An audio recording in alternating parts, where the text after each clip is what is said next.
মা শোনো শোনো, দিদি দেখো ফোনে কার সাথে কথা বলছে আমি দেখলাম মা। ঠিক কি? হ্যাঁ দাঁড়া আমি গিয়ে দেখি, দাঁড়া দাঁড়া দাঁড়া। হ্যাঁ হ্যাঁ হ্যাঁ রে, কার সাথে কথা বলছিস?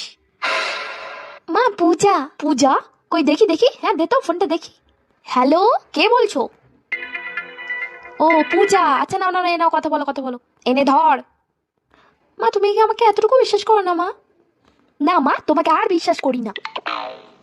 কি রে, সবাই বাইরে বসে টিভি দেখছে, তুই এখানে ঘরে বসে একা একা কি করছিস? হ্যাঁ মা পড়ছিলাম, টিউশনে একটু পড়া বাকি ছিল তাই। বাবা পড়া দেখাচ্ছে? হ্যাঁ, যখন পড়ার সময় তখন তো পড়েনি, ঘুরে ঘুরে বেরিয়েছে, আর এখন পড়া দেখাচ্ছে। মা সত্যি আমার পড়া বাকি আছে, আমাকে পড়তে হবে। যা বাইরে যা, বই রাখ, কোনো দরকার নেই একা একা ঘরে পড়ার। কোথায় যাচ্ছিস তুই এখন? আরে মা কোচিং যাচ্ছি। হ্যাঁ এখন তো 6টা বাজেনি, আসলে আজকে পূজাদের বাড়ি যাবো, তারপরে পূজাকে নিয়ে একসাথে আমরা যাবো, ওর জন্য তাড়াতাড়ি বেরোচ্ছি। ওসব মিথ্যা কথা বলে কারোর বাড়ি যাবো তোর কোনো দরকার নেই বলে দিচ্ছি। অনেক করছিস, আর নয়, বাবা আসছে, বাবা তোকে দিয়ে আসবে তারপর যাবি। আচ্ছা ঠিক আছে।